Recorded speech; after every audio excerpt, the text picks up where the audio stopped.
야당 존재감이 기대에 못 미친다는 의견이 많아요.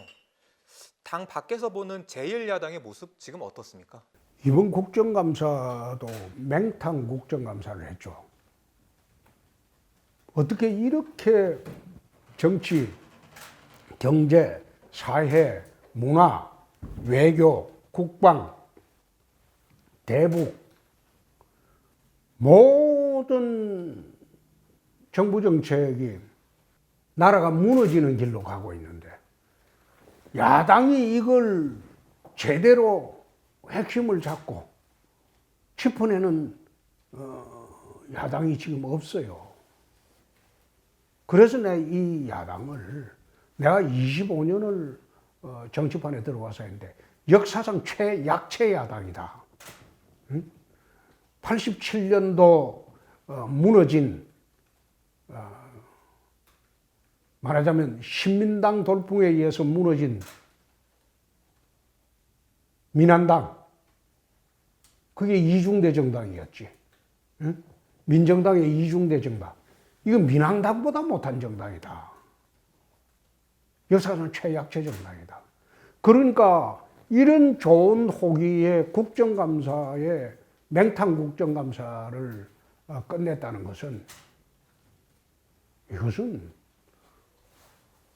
지도부 잘못입니다. 무엇이 가장 큰 문제일까요? 여기까지 온. 야당 지도부가 투쟁할 생각이 없어요.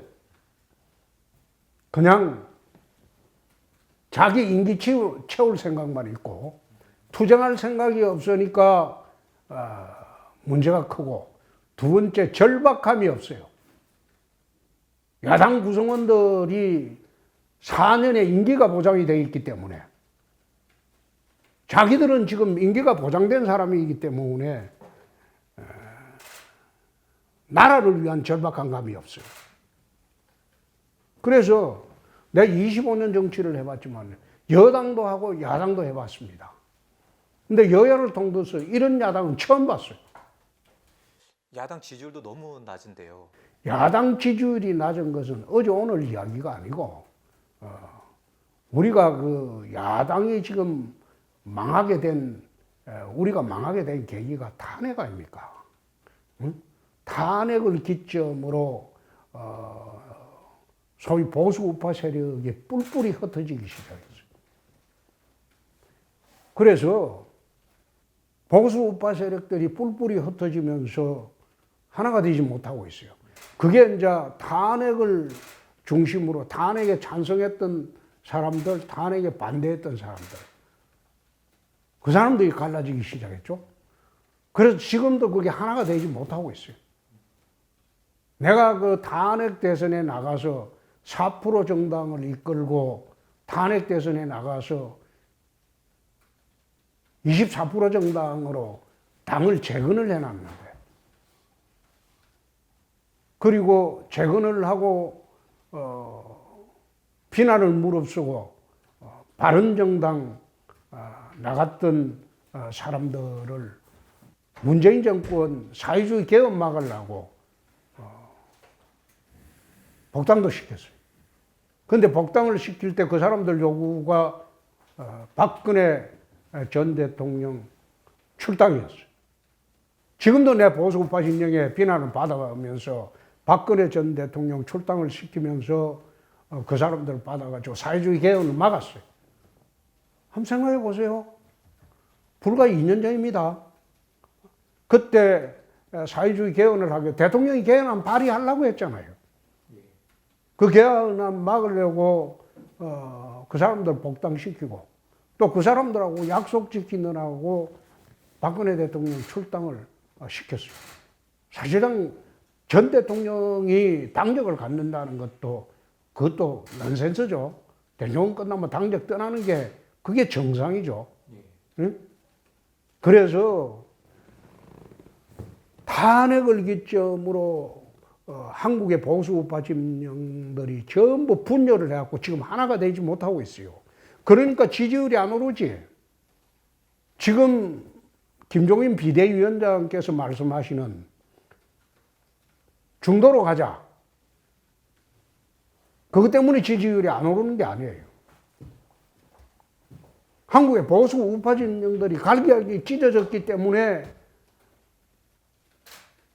최근에는 일부 여론조사에서 17%까지 폭락을 했어. 그 왜 그래 폭락을 하겠어요? 야당을 못 믿겠다는 거예요. 그리고 이 당에 무슨 한국의 보수 우파의 가치가 있느냐? 가치가 없으니까 자꾸 떨어져 나가는 거예요. 지금은 내가 너차 이야기했지만 좌파 광풍 시대입니다. 그렇지만은 숨어있는 한국의 보수 우파들이 아직도 35% 정도는 있다고 봅니다. 좌파 광풍 시대라고 해서 좌파들이 지금 50% 점한다. 난 그래야 보지 않습니다. 좌파도 한 35% 정도 될 거예요. 네? 35대 35대 내 30 정도로 봅니다. 소위 무당청 계층들이. 그래서 무당청 계층을 위한 소위 정책 전환은 해서는 안 돼요. 정당이라는 게 이념과 가치를 중심으로 뭉쳐지는 집단이지 정당은 이익 집단 아니에요. 가치 정당이지. 이 당에 무슨 야당에 지금 추구하는 가치가 있습니까? 응? 지금 김종인 위원장이 몰고 가고 있는 방향은 중도로 가는 게 아니라 중도 좌파 방향입니다. 이 정권이 중도 좌파 정권입니다. 근데 중도 좌파로 몰고 가면 야당이라고 하는 거는 이중대밖에 안 되지. 민한당밖에 안 되지. 어떻게 지지율이 오르겠어요? 최근에 또 밖에서 보수우파 정당 창당 움직임이 또 있잖아요. 곳곳에서. 그래서 걱정스럽다 이거. 좀 미시적인 부분이긴 하지만 이번 국감 통해서 조금 뭐 느끼는 바가 상임위원장 자리를 다 내주거나 부의장 몫을 뭐 포기하거나 잘하는 겁니까? 난 그것도 참 어이없는 짓을 했다. 그거 할 때 내 국회의장하고 이야기를 좀 한 게 있어요. 박병석 의장하고. 야당이 주장하는 국정조사, 윤미향 사건하고 한 2개는 받아주라. 받아주고 상임위원장, 법사위원장 자리는 전후반기 나눠서 하반기는 야당한테 가도록 그렇게 조정을 좀 해라. 그래 하고 상임위원장 7개를 야당 몫으로 배정해라. 박병석 국회의장이 고생했어요. 민주당 설득하느라고. 그런데 민주당 설득안으로 나온 게 민주당 쪽에 제시한 게 마지막으로 법사위원장은 2022년도 정권을 잡는 척해서 갖기로 하자.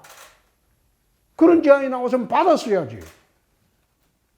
2020년도, 22년도 정권 못 잡으면 이 당은 소멸합니다. 그런데 2022년도 정권에서 잡지 못한다면 이 당은 소멸하는데 거기에 왜 법사위원장을 우리가 꼭 가져와야 한다는 그런 필요성이 있습니까? 그거는 박병석 위원장도 그 정도 아니면 나는 그 전날 통화를 하면 됐다. 내 조영 의원한테 전화하겠다. 조영 대표한테 받으라고 했어요.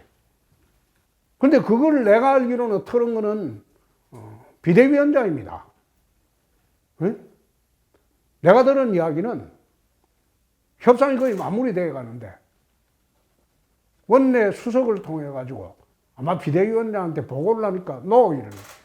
그러니까 주영 대표가 자기 혼자 책임질 수 없으니까 비대위원장이 노라고 하니까 협상을 깨버린 거예요. 그렇게 전부 상임위원장이 갔어요. 그러면 조사, 그럼 미국식으로 하자. 과반수 이상 정당되는 거는 독식 구조로. 앞으로 그래 하자. 그것도 일리가 있죠. 응? 그러나 그거는 총선 전에 서로 합의를 보고 독식 구조로 가자, 미국식. 응? 과반수 정당이면 무조건 미국은 상임위원장 한 당에 다 가져가 버리잖아요. 국정을 책임지고 운영한다는 거예요. 그러면 그런 문제는 선거 전에 여야가 합의를 해야 돼요. 선거 끝나고 난 뒤에 다수 의석 가지고 밀어붙이면 안 돼요. 그럼 선거 끝나고 이왕 그래 됐다면 이제 앞으로는 이제는 과반수 정당한테 상임위원장 다 몰아주는 방향이 그것이 국회 원구성 절차가 되겠죠. 그런데 그때 상임위원장하고 그래 우리가 받았으면 적어도 7개 상임위원회는 정인 채택하고 할 수 있었을 거예요. 최근 페이스북에 비상한 결단이 필요한 시점이라고 말씀하셨는데 무슨 뜻인가요? 그것은 지도부를 야당 지도부가 환골탈태를 해야 된다. 그런 뜻입니다. 우선 지향점을 바꾸고 중도 좌파가 아니고 보수 우파 쪽으로 우선 바꾸고 그리고 밖에 있는 모든 사람을 끌어안고 안철수도 데리고 오고 복당도 다 시키고 안철수도 데려오고 그리고 지금 태극기 세력도 데려오느라 그래서 김문수도 데리고 오고 밖에 있는 모든 보수 우파 진영의 사람을 전부 하나로 묶는 역할을 당에서 해야 된다. 그렇게 해서 하나된 힘으로 나갈 때 이 중도 좌파 정권을 대항을 할 수 있지. 지금 하고 있는 거는 김종인 비대위원장이 지금 하고 있는 김종인 조영 체제가 하고 있는 거는 쪼개기를 하고 있어. 그거는 안 된다고 하는데 난 그걸 김종인 비대위원장이 또 하는 말을 보면 대한민국에 거구가 있습니까? 거구라는 건 전체주의입니다. 소위 우파 거구가 있고 좌파 거구가 있어요. 극좌가 있고 거구가 있어요. 그러면 극좌는 있어도 대한민국에 거구는 없어요. 거구라는 거는 이태리 파시스트처럼 독일의 히틀러처럼 전체주의입니다. 태극기 세력이 어떻게 전체주의입니까? 그거를 도대체 거구 개념도 모르고 언론에서 받아가지고 마치 그게 태극기 세력이 거구인 양 몰아붙이는 거. 나 그것도 언론 쳐다보면서 이 사람들이 정치학 사전 가장 기본적인 것도 읽어보고 이런 기사를 써나. 대한민국 거구 없어요. 그러면 우파 진영에서 태극기 세력도 받아들이고 김문수, 안철수도 받아들이고 복당도 받아들이고 전부 해가지고 소위 자유 보수 우파 진영의 용광로가 되어야 야당이 지지율이 오르고 거기에서 힘이 생기는 거지. 태극기 세력은 거구라고 거짓 매도하면서 자르려고 하고 그 다음에 또 안철수 보고는 까면 안 된다고 자르려고 하고 또 어떤 사람은 개인적인 악영이 있다고 또 자르려고 하고 또 어떤 사람은 강성이라고 해서 자르려고 하고 전부 쪼그러뜨리고 당을 쪼그러뜨리고 중보 좌파 정당에 만들려고 하는 거는 이거는 민주당 이중대 되자는 소리지. 그래서 내가 이야기하는 거는 김종인 비대위원장하고 나는 정치적 경쟁 관계가 아닙니다. 당권 경쟁할 이유도 없고 대권 경쟁할 이유도 없습니다. 하물며 그분하고 내가 무슨 경쟁 관계입니까? 어떻게 해서라도 탄핵 이후에 쪼그라들어 있는 이 야당을 파일을 키워야지. 판을 키워가지고 대여투쟁을 할 생각을 해야 되는데 요리 쪼개고 저리 쪼개고 미분을 해가지고 그래 쪼그러드는 작은 성 만들어갖고 그 성주 노릇 계속하겠다? 그렇게 되면 한국의 야당은 없어지는 거죠. 그래서 그 걱정스러워서 비상결단이라는 게 결국 그겁니다. 전부 합쳐서 덩치를 크게 만들자는 겁니다. 그 솔직히 말씀드리면 이 김종인 위원장이 이런 얘기를 들어도 이제 본인의 워낙 그 고집이 있기 때문에 최근 들어서 이제 일각에서는 인적 구성을 좀 바꿔야 된다. 김종인 비대위 체제를 한 연말 내에 끝내고 조기 전대를 해가지고 새 지도부를 구성하는 게 낫다. 이런 주장도 나오기 시작하거든요. 만약 김종인 비대위원장이 이런 식으로 계속 끌고 가면 퇴진시키는 게 맞습니다. 그건 퇴진시켜야죠. 그런데 나는 이 당내 사람들이 참 이해가 안 되는 게 이 당에 사람이 그렇게 없습니까? 네? 지금 앉아서 국회에 다시 국회의원으로 당선된 사람이 103명이야. 그럼 103명 중에 이 당을 끌고 갈 사람이 한 사람도 없습니까? 그러면 이 당에 무슨 존리 가치가 있습니까? 해산해야지. 그래서 만약 김종인 그 비상대책위원장이 그런 구도를 큰 그림을 그리지 않고 나는 대인 정치를 좀 해달라는 거예요. 자기하고 개인적인 악연이 있더라도 자기를 반대하더라도 그리고 소위 박근혜 추종자도 이명박이 추종자도 전부 안고 가는 대인 정치를 해달라는 겁니다. 지금 하고 있는 거는 그런 정치가 아니거든. 소인 정치인가요? 그게 내가 이야기 안 하겠어요. 근데 대인 정치를 해주고 그렇게 못할 것 같으면 비대위 종료시켜야지. 그리고 이 당에 103명의 국회의원 중에서 당을 끌고 갈 만한 사람이 없다는 것은 이 당은 해체해야 됩니다. 그럼 대안이 있느냐? 왜? 김종인 비대위가 이제 큰 정치를 안 하고 소위 작은 성사 가지고 거기 하려고 하고 중도 좌파 노선으로 계속하면 그럼 비대위 종료시키고 그 당내에서 비대위를 또 만들면 되잖아요.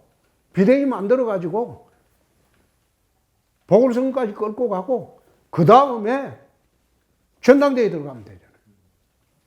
그것도 안 하고 도살장에 끌려가는 소처럼 어디로 가는지도 모르고 끌려다니는 거. 그러니까 야당이 그 지지율이 폭락하죠. 또 밖에서 우죽순으로 보수우파를 주창하면서 야당이 지금 생겨나고 있잖아요. 탈당파, 속칭 탈당파 중에서 권성동 의원이 복당을 했고 김태우 의원은 이제 복당 신청서를 낸 상태입니다. 제가 뭐 대표님은 어떻게 좀 뭐 계획이 있으신가요? 나는 이 당의 적장자입니다. 내가 이 당의 적장자입니다. 적장자 내쫓고 서자 데리고 와서 당을 운영하고 있는데 거기에 심사받아가지고 입당을 하라. 그게 정상적인 절차입니까? 권하면 고민해 볼 수 있다라는 말씀이시죠? 그런 뜻이 아니고 기자는 기자 여러분이 그 질문하는 거는 아주 결례입니다. 때가 되면 정치적으로 해결할 문제지 무슨 그걸 갖다가 신청하고 심사하고 받아들이고 난 그런 절차는 바람직하지 않다는 생각입니다. 지난 총선 때 당 공천관리위원회랑 조금 좀 마찰음이 있으셨잖아요. 그래서 지금 탈당하고 이제 무소속 신분으로 됐는데 이에 대해서는 좀 나중에 한번 좀 말씀을 좀 하고 넘어가시는 건 어떨까요? 나는 거기에 대해서 공천 과정에 그들의 악행에 대해서는 잊어버렸습니다. 그건 더 문제 삼지 않겠습니다. 그건 대한민국 국민들이 왜 탈당을 했는지 다 알고 있으니까. 오늘 오전에 그 이낙연 민주당 대표가 내년 재보선에 후보를 내기로 이제 방침을 정했다고 이제 언론에 공지를 했는데 뭐 여러모로 내년 이제 재보선 결과가 이제 계속 중요해지고 있는데요. 그 야당에서는 판은 잘 깔렸는데 인물이 없다라는 얘기가 계속 나오고 있습니다. 당 지도부가 좀 어떻게 좀 준비를 하는 게 맞습니까? 인물은 많은데 지금 서울 시민, 부산 시민이 시장감이나 또는 서울시장감이나 부산시장감을 고르는 게 아니고 당 지도부 일부가 고르려고 하기 때문에 인물이 없는 겁니다. 우리 당에 인물 많아요. 그리고 야권에 인물 많아요. 서울시장은 서울시장감이 우선돼야 됩니다. 아직 서울시장감도 안 되는 사람을 서울시장에 내세워가지고 이길 수 있겠습니까? 응? 재보궐선거는 투표율이 낮아요. 40% 안 돼요. 그러면 무슨 선거입니까? 조직선거예요. 서울에 조직이 있습니까? 응? 지금 7, 8개 지구당 외에는 조직 다 무너졌어요. 아무리 조직 없어요. 아무런 조직이 없는데 어떻게 선거를 치릅니까? 지금 25개 구청 중에 24개가 민주당 구청장입니다. 관건선거 안 하겠어요? 거기에 자기 관변단체 밑에 있는 사람들, 구청장 밑에 있는 사람들, 총동원 안 하겠어요? 좌파들은 잘 뭉칩니다. 우파들은 뭉치질 않아요. 지금 조각조각 분리되어 있잖아요. 서울시장 선거를 어떻게 이기겠다는 겁니까? 보궐선거 특성상 투표율 낮고 조직선거인데 조직이 하나도 없고 동원할 사람들이 없는데 무엇 가지고 선거를 하겠다는 건지 난 이해가 안 된다 이거예요. 지금 당에서 생각하는 거는 막연히 들뜬 민심 믿고 하는 것 같은데 들뜬 민심이 우리한테 오지 않습니다. 민주당 몇 명인데도 우리한테 오지 않습니다. 근데 왜 오지 않은가?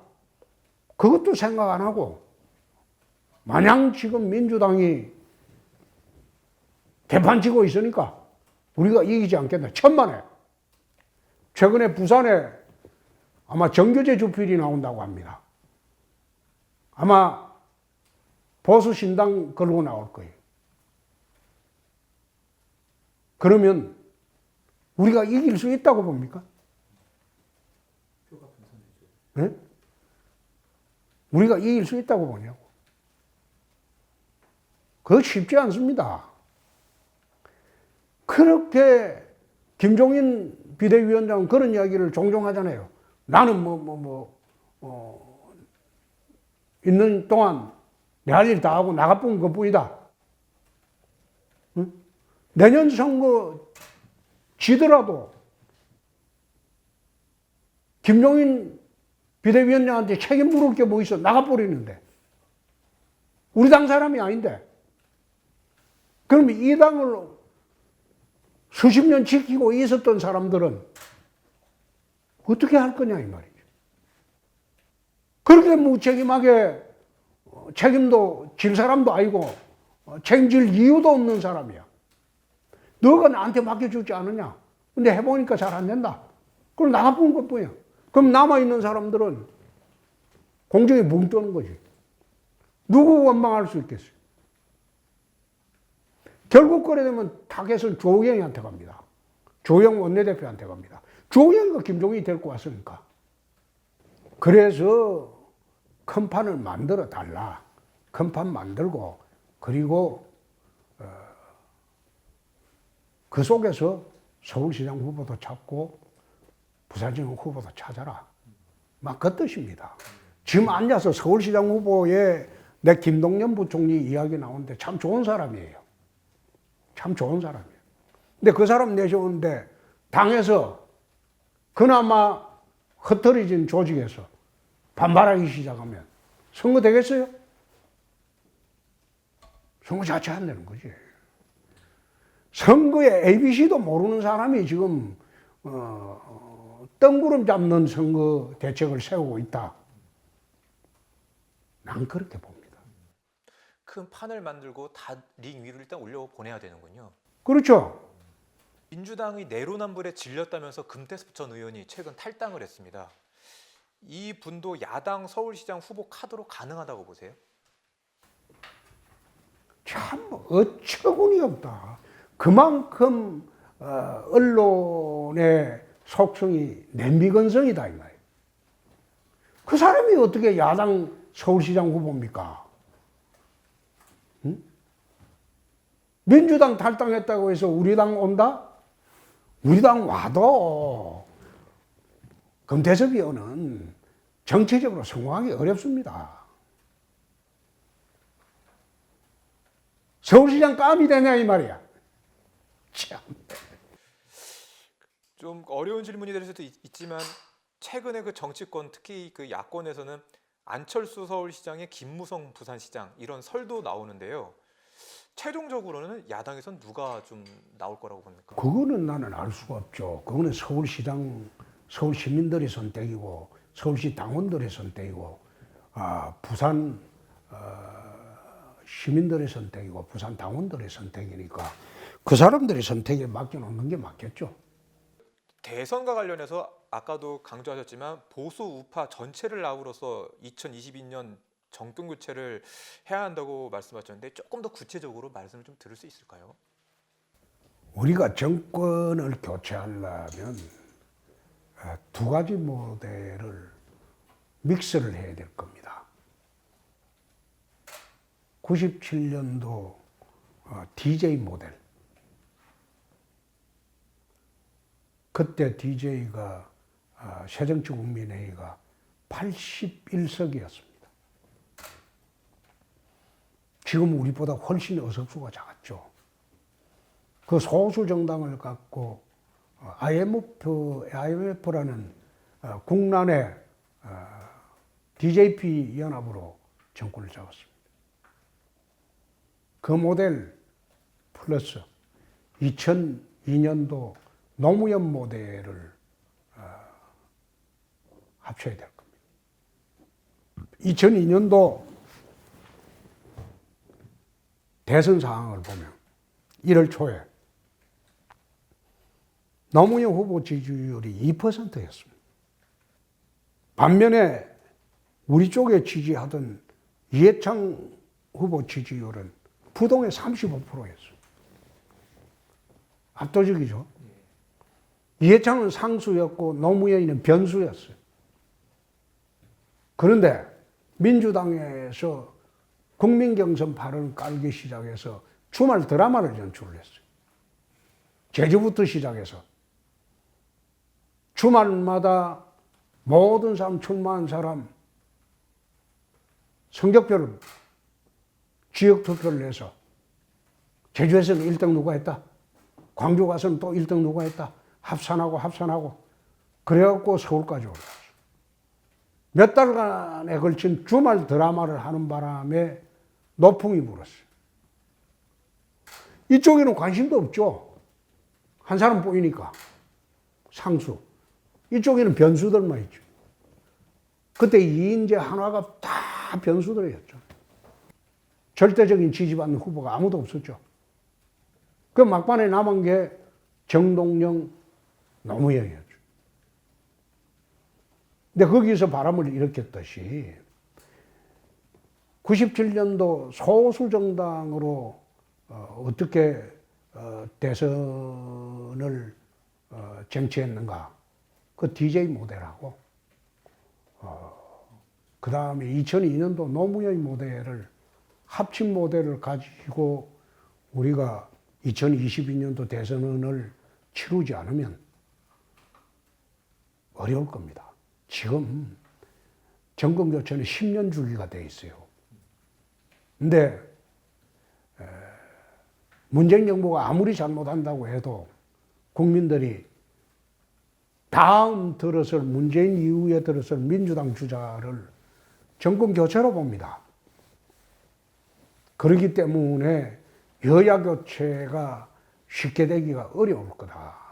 그 내부에서 사람 교체도 정권 교체로 보는 게 한국의 경향입니다. 그래서 다음 2022년도 대선 상황은 우리한테는 극히 어려운 상황입니다.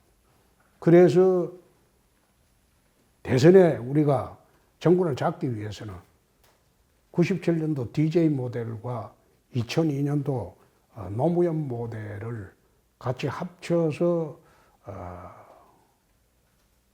후보를 만들어야지 대선에 이길 수도 있다. 난 그래 봅니다. 아까 짧게 언급하셨지만 그 태극기 세력으로도 불리는 그 소위 아스팔트 우파와 지금 현 그 당 지도부와의 그 관계가 좀 어정쩡합니다. 어떻게 재정립하는 게 맞습니까? 어정쩡하는 게 아니고 지금 이미 태극기 세력을 김종인 비대위원장이 거구라고 하면서 배척을 했잖아요. 확 끌어안아야 됩니까? 아니 손절했다고 했잖아요. 근데 그래 하면 안 되죠. 그분들이 소위 강성우파지, 우파 중에 강성우파지. 그분들이 어떻게 거부입니까? 전체적 주장을 하고 있습니까?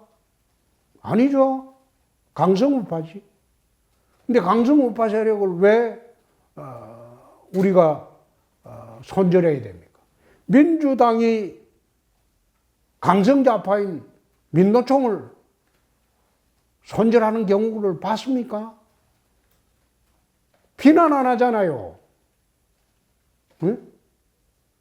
가만히 놔둬도 우리 편인데 왜 그걸 드러내냐는 거예요. 그 대표님도 이 지역이 대구시지만 이번 총선을 거치면서 당이 그 영남당의 이미지가 더 굳혀졌어요.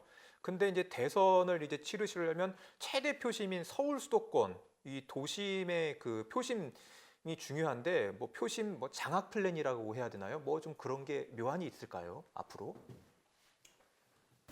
자꾸 우리 당만 영남당이라고 하는데 민주당은 호남당입니다. 뿌리가 그렇잖아요. 민주당은 호남당 뿌리고 우리는 영남당이 뿌리입니다. 그러면 수도권의 구성을 한번 보세요. 수도권에 오리지널 서울 출신이 몇 사람이 있습니까? 응? 수도권 민심이라는 것은 전국 각지의 사람들이 다 올라와 살고 있어요.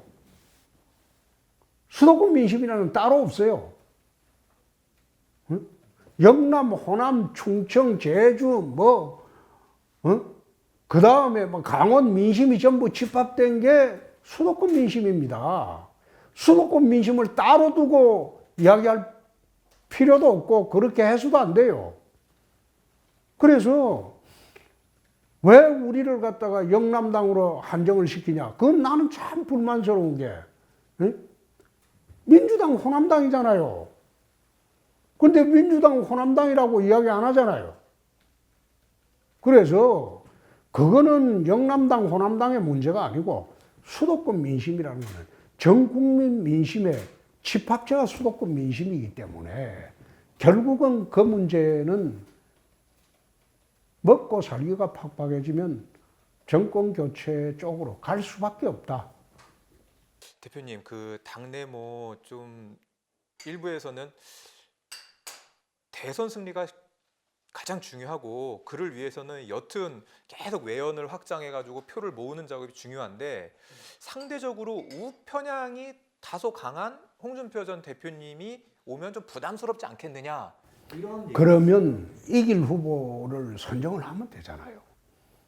그걸 갖다가 난 이야기하는 거 참 나이브한 애들 이야기라고 봅니다. 일부 나이브한 조선들 이야기입니다. 일부 나이브한 조선들이 그런 이야기를 하는데 당내 그 경선 절차가 있잖아요. 당내 경선 절차에서 그런 생각 가진 사람은 날 지지 안 하면 돼요. 당내 경선 절차도 안 거치고 경선하겠다는 사람 뿌리치고 자기들끼리 쑥덕거려 가지고 후보 뽑아갖고 내본들 그 선거 되겠어요? 나는 그걸 갖다 그런 내가 후보가 된다는 전제로 하는 이야기인데 참 그 사람들이 좀 잘 모르고 있는 것이 나는 반값 아파트 법안도 만든 사람입니다. 국적법도 만든 사람입니다. 그 좌파 정책입니다. 전형적인 좌파 정책입니다. 내가 지금 추구하는 것은 국익 우선주의입니다. 나라의 이익을 중심으로 나라의 이익이 된다면, 나라와 국민의 이익이 된다면 좌파 정책도 받아들일 수가 있다. 그건 내 옛날부터 하던 이야기입니다. 그러니까 최근에 정치판 들어온 사람들은 내가 옛날에 정치 활동하고 했던 법안을 모르죠. 모르니까 그런 이야기가 나오지. 예전에 부자에게 자유를 서민에게 기회를 이 말이 참 인상적이었는데 다시 그게 대선 구호였죠. 그 대표님은 사실 모래시계 검사로도 이렇게 유명했는데요. 이후에 그 직설적이고 다소 공격적인 발언으로 이렇게 눈길 끌었지만 이제 대선 후보 당 대표 또 이렇게 정치권 최고참의 이제 한 분이신데 발언이 여전히 조금 뭐 직설적이다 이런 좀 평가가 있습니다. 어떻게 좀 바꾸실 의향이 있으세요? 나는 그걸 이제 두고 여러 가지 이야기들이 있는데 정치인의 화법이 언제나 도망할 곳을 마련하고 이야기를 하거든요. 그리고 예매모호한 이야기를 하거든요. 그래가지고 기자가 또 대질문하면 그 뜻이 아니었다. 그런 식으로 이제 피해 달아나고 나는 기본적으로 검사할 때부터 지금까지 그런 식으로 정치하지는 않습니다. 옳고 그름을 이야기할 때는 오랫동안 생각을 합니다. 그리고 내가 한 말에 대해서 돌아올 반박이나 후폭풍도 생각을 합니다. 직설적인 말이 싫다고 하면 맨날 거짓말하는 사람을 지지를 하면 되겠네. 대표님은 그런 맥락에서 홍카콜라, 사이다 같은 발언을 하신다라는 별칭도 있지만 또 비슷한 취지에서 홍 트럼프, 돈키호테라는 별칭도 따라붙는데요. 돈키호테라는 별칭은 93년도에 내가 설루트 무실 수사할 때 정덕진을 잡으려고 할 때 어느 모 일간지에서 붙여준 별명이 돈키호테 검사입니다. 마치 정덕진을 잡으려고 하는 것은 돈키호테가 풍차를 향해서 돌진하는 것과 같다. 그래서 돈키호테가 그러죠. 그 일간지가 정덕진이 잡고 배후 세력 다 잡았을 때 돈키호테가 풍차를 깼다. 또 그래 보도도 했어요. 내가 그 소리 듣고 참 어이없는 짓을 한다. 앉아서 자기들은 이리저리 꼬리 빼고 숨어 다니면서 온갖 나쁜 짓 다 하는 사람들이 날들어 돈키호테의 뜻도 모르는 사람들이 함부로 그런 이야기 한다. 그리고 트럼프, 난 그거 이해가 안 되는 게 나는 검사 일에 정치 25년 동안 윤리 도덕적인 면에서 철저하게 지키느라 노력했습니다. 응? 트럼프처럼 그런 비도덕적인 일을 한 일이 없습니다. 어떻게 트럼프 같은 성향으로 비교를 합니까? 난 그것도 참 어처구니 없는 비유다.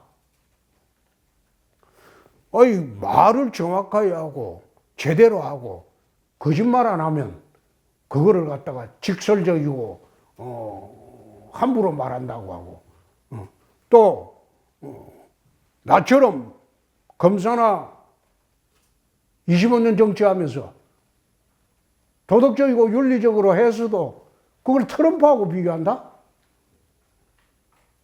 근데 참 어처구니 없는 말들입니다. 그리고 자기들은 그렇게 못하니까 나를 비방하려고 하는 이야기죠.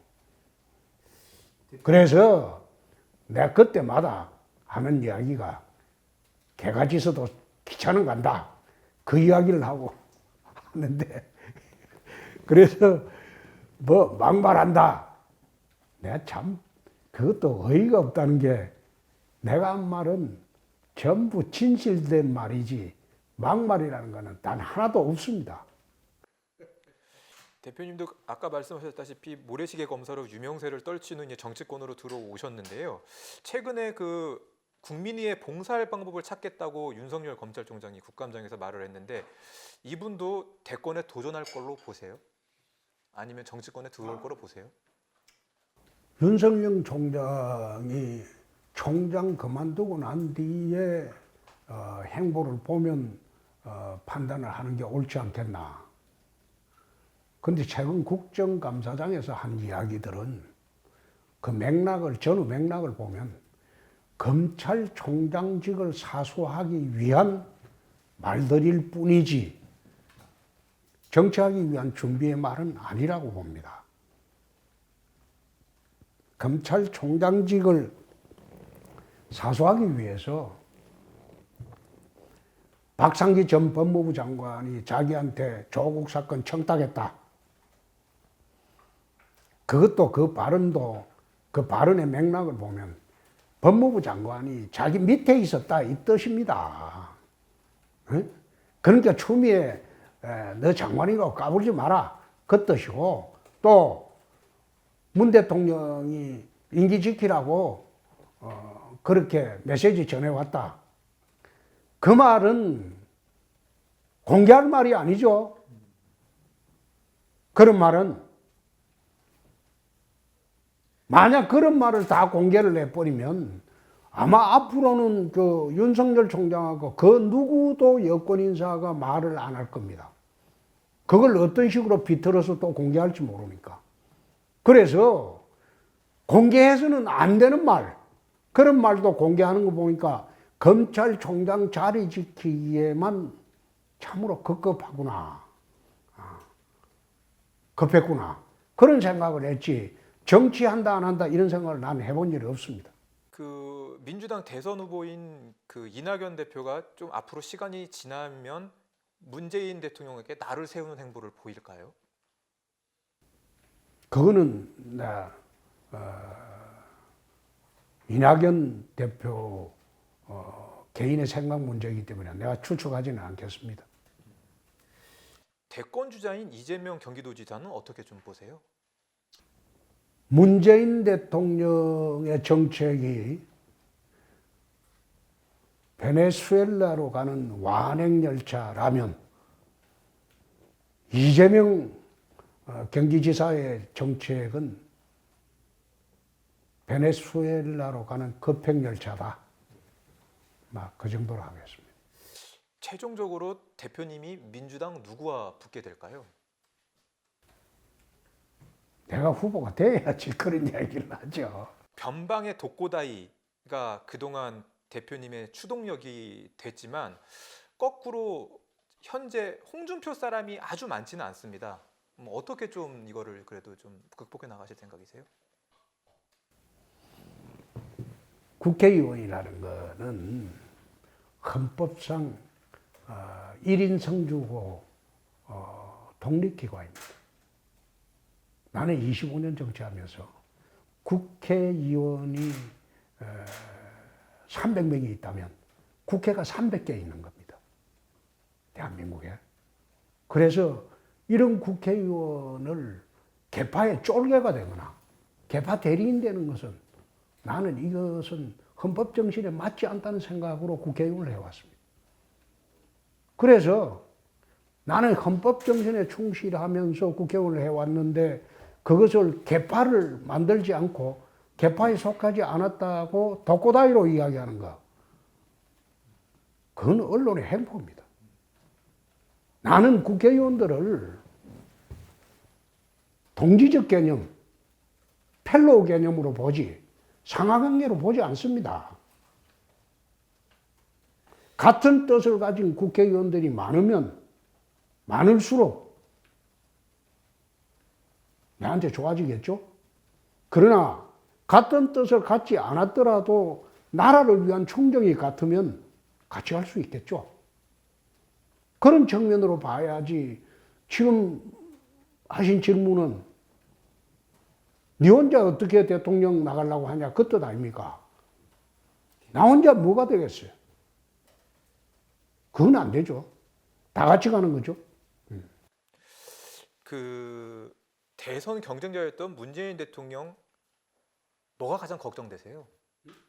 지난번에 대선을 같이 경쟁했다가 대통령이 되신 문재인 대통령 지금 시점에서 딱 그래도 경쟁자에서 어떻게 보면 함께 경선까지 했었는데 어떻게 보세요? 좀 걱정되는 부분이 있으세요? 걱정이 되는 게 아니고 정치, 경제, 사회, 문화, 대북, 외교, 국방 모두 나라를 망치고 있다. 70년 동안 이렇게 놓은 대한민국을 불과 4년 만에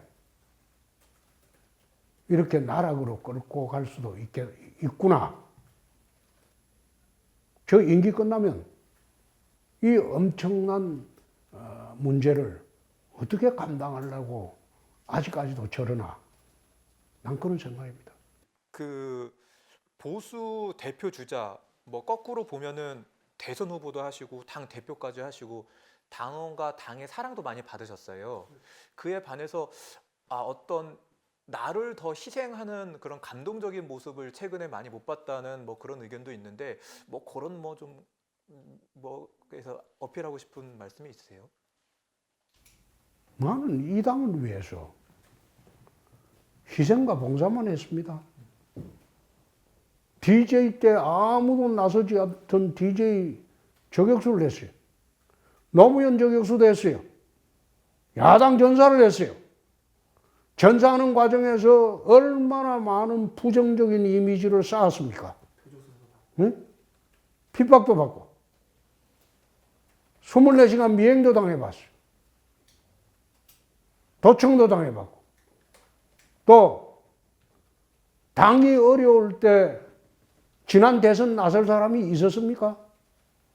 4%빼기 정당이 안 되고 당이 괴멸이 됐는데 그 당 살린 사람이 누굽니까?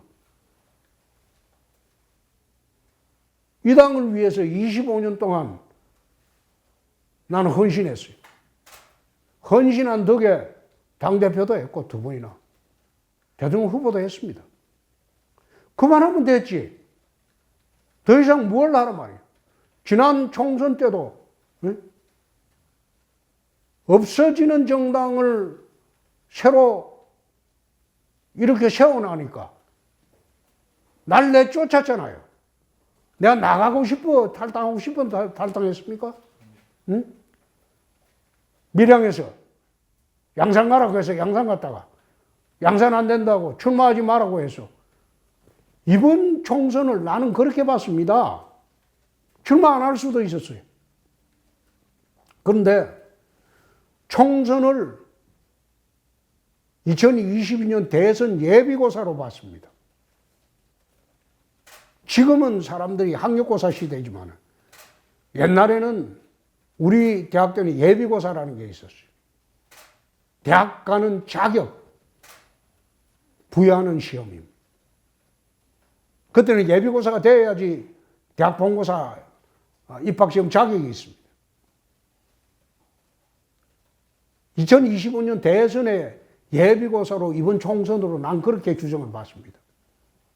그 총선 나가지 말라는 거는 대선도 나가지 말라는 뜻 아니냐. 그래서 대구 같은데 막무가내로 2번만 찍는 그곳에 가서 내 29일 만에 아무런 조직 없이 당원 한 사람이 날 도와줬습니까? 혼자 가서 29일 만에 선거했어요. 응? 대구에 18살 때 대구 떠나서 대구 간 게 몇 년입니까? 18살 때 중고등학교 대구에서 나오고 대구를 떠나고 난 뒤에 거의 50년 만에 갔어요. 거기서 29일 만에 나홀로 선거를 냈어요. 지난번 선거 때 대구 경북 지역에 무소속이 나 혼자 됐어요. 근데 묻지마 이번 투표하던 그 선거 아니었습니까? TK 지역은? 내가 무소속으로 나간 거는 총선을 대선 예비고사로 봤기 때문에 총선에서 무소속으로라도 돌파를 하지 않으면 2022년 대선을 나갈 수가 없다. 그래서 나간 겁니다.